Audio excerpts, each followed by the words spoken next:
is one of the strongest powers in One Piece.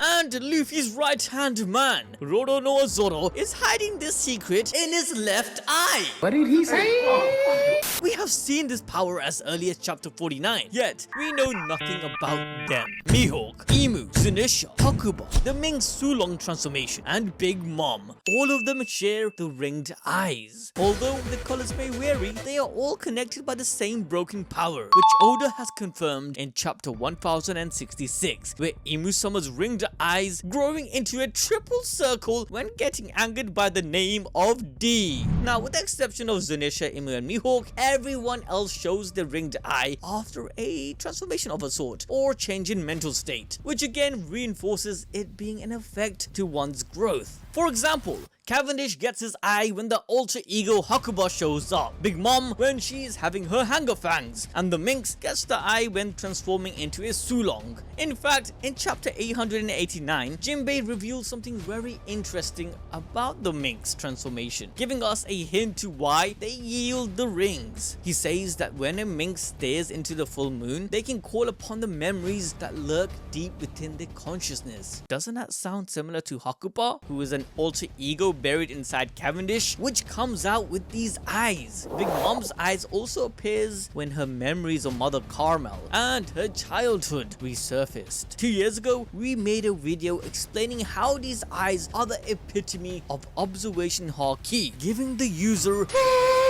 deep dojutsu, which lets you impose your thoughts onto others and allows one to see the infinite possibilities the future holds. But what if it's the opposite as well? What I mean is, one of the conditions to even unlock the power of the ringed eyes could be to bring forth your deepest memories from the past and use it to fuel your power, just like the Minx. It could make a lot of sense that this power is fueled by a form of emotions or connection to one's inner self. In fact, having this double iris like ring could also embody a deeper connection to an extra soul altogether. Like, think about it. Big Mom technically has Mother Carmel inside, since, after eating her alive, along with gaining the Soul Fruit's power, it's not impossible to think that Carmel survived by extracting her soul and merging it with Big Mom's. And then we have Cavendish, whose ringed eye are shown not when he or Hakuba are in control, but when both are fighting for dominance together. Similarly, the Minx also gain these eyes when their ancestral memories in the Shulong form appears. But having the power to tap into the ringed eyes is not the same as honing it as an ability. The only few characters we see with the ringed eyes who seem to use it with intent is Zunisha, as shown when he is communicating with Momo, along with Mihawk and Imu, who also have it on all the time. In the case of Zunisha and Imu though, they are both nearly 1000 years old, which would have allowed them enough time to obtain this power. Zunisha is an intelligent being looking through the eyes of a giant elephant, which could mean that it has two souls. Likewise, Imu literally has a devil in him through his devil god fruit, which is actively working with Imu as a person. Whereas in Mihawk's case, well, yeah, he's just a prodigy. But just to clarify, before anyone thinks that Mihawk was actually born with these eyes, well, throw that thought in the bin, as in an SBS, we are given a wonderful picture of him as a child. And yep, he doesn't have the ringed eyes. This is something Mihawk had acquired over some time, as we see it on him later during Roger's execution. And the extra soul he is channeling is none other than the sword Yoru. Okay, hear me out. Listen. After refining his haki into his blade, Mihawk was able to understand Yoru as a personality. Remember, according to Kozoboro, a good sword has a will of its own. Just as we have seen through Zoro's Sandai Kitetsu cutting things he didn't want to cut, or most recently, Enma's haki test to check for Zoro's wordiness. The explanation to this is that the haki of the craftsmith and obviously the previous users molds into a form of a will and then creates something which allows the inanimate object to come to life, much like how the spirit of Meri manifested itself through the love of their crew. In any case, Zoro had to tame his swords for them to do what he wanted, but Mihawk has become one with his sword, like the greatest swordsman must be, and the evidence to suggest this would be his laugh. Yes, every character in One Piece has a unique laugh. However, Mihawk has 2, which is oh ho ho and coo coo coo. Maybe just show the actual laugh. I kind of butchered it.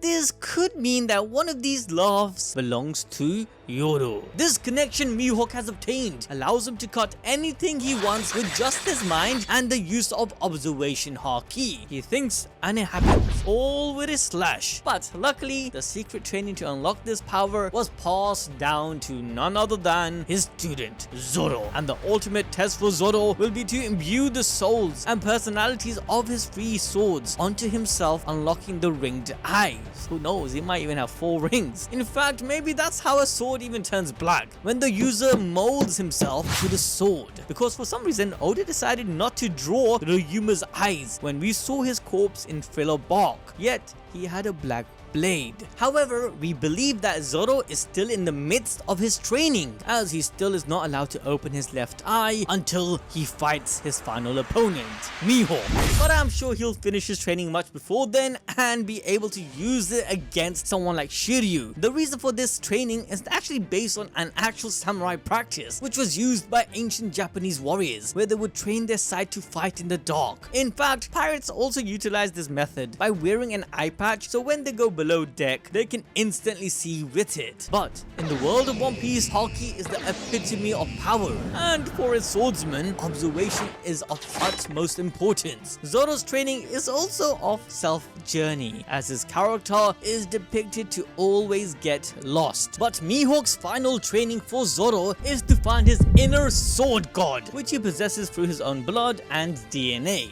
Just like Sulong's, Zoro will have to tap into the will of his ancestors and those before him to embody true swordsmanship. He will awaken the buried memories of being the descendant of the greatest samurai, Shimotsuki Ryuma. This will heighten his ability to communicate with his blades even further. This is important to unlock the ringed eyes, as it signifies infinity of a sword. To see the future and beyond, one has to completely come into terms with their past and who they are. Thematically, this would even be consistent. Think about it. How has Zoro leveled up throughout the series? First, he had to go back to the memories of his teacher, talking about how a swordsman is great when he can control what his sharp blade will slice, which lets him understand the breath of all things to cut Mr. One's steel. Then in Wano, Zoro used his memories from Shimotsuki Kozoboro, which told him what a sword means to its wielder, and he was finally able to tame Enma, defeating King in the process. Each of these instances of power-ups happens through him channeling his past. But we have yet to see Zoro's relationship to his parents, apart from the SPS. These memories of his family, along with Kuina, will be the final step for Zoro to manifest the ringed eyes, which then for the first time, Zoro will be able to have a full-on conversations with his swords. What? Now I know this sounds crazy, but think of how Devil Fruit works. They too are somewhat alive, especially Zoans when combined with inanimate objects. They literally come to life, and in chapter 1069, Vegapunk revealed that devil fruits comes from people's desires and will, which is again quite similar to how these swords form their own personalities. Once Zoro is able to manifest his sword's personalities into existence, he would then be able to channel them, which would be quite similar to how Luffy enters his Gear 5, channeling Sun God Nika. In fact, in this form, it seems as though Luffy too has a double iris, which represents Nika's personality possessing and even merging with Luffy's. This can be seen with the spike of uncontrollable laughter, constantly smiling during his fights and acting kind of different. Even Kaido was surprised, asking Luffy, "Who are you?"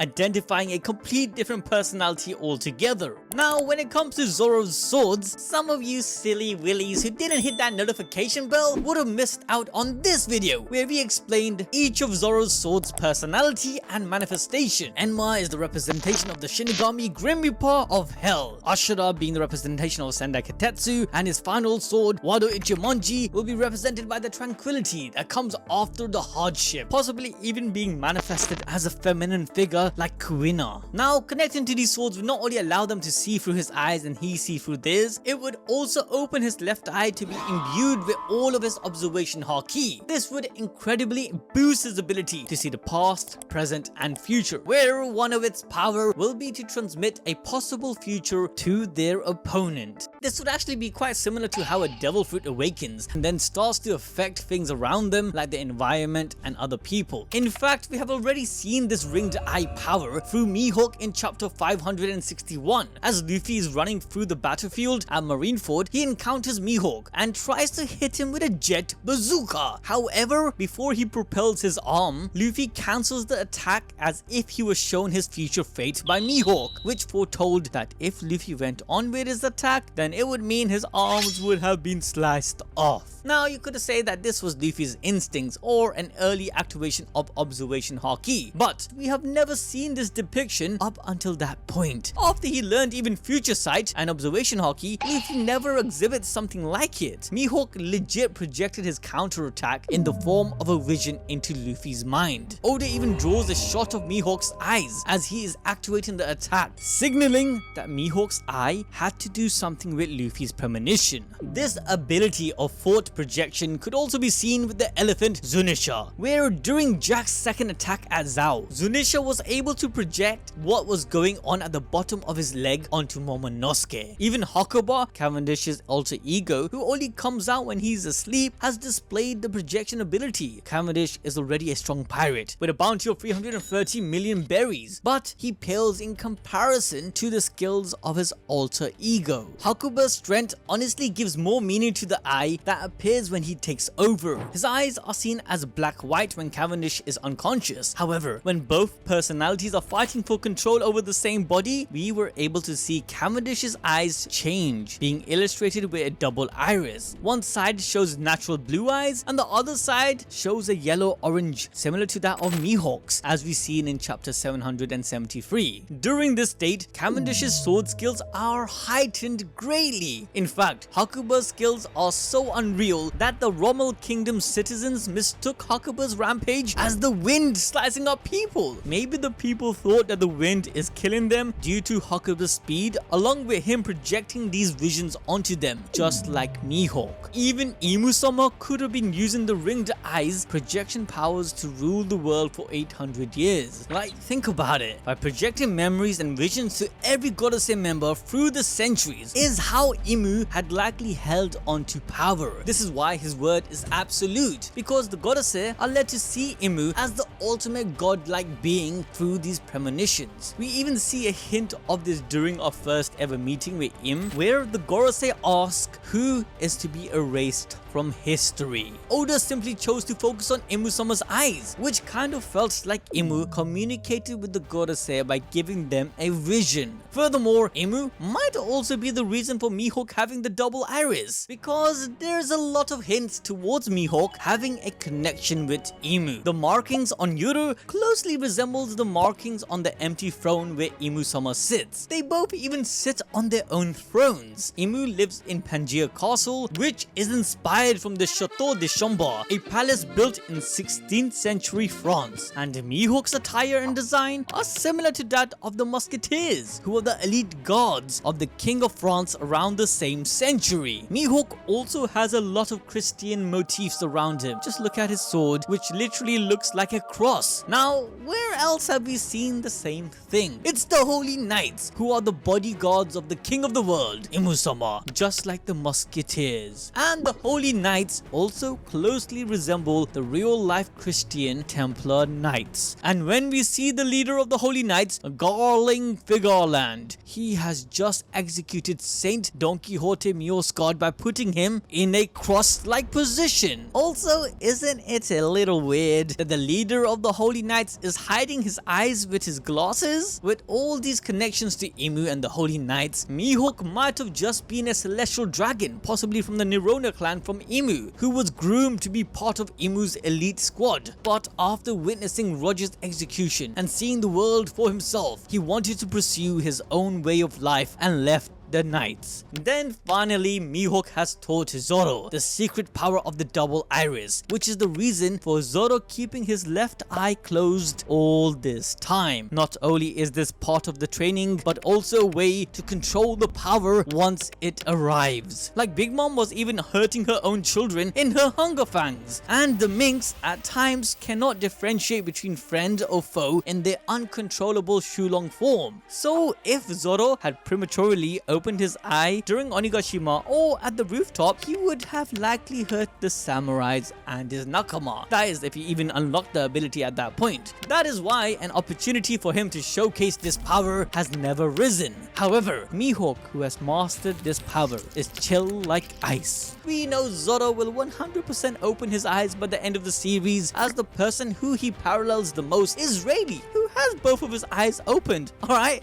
anyway guys, that's it for this video. If you guys enjoyed it, make sure to smash the like button and don't forget to check out Zoro's Bankai explained in this video next.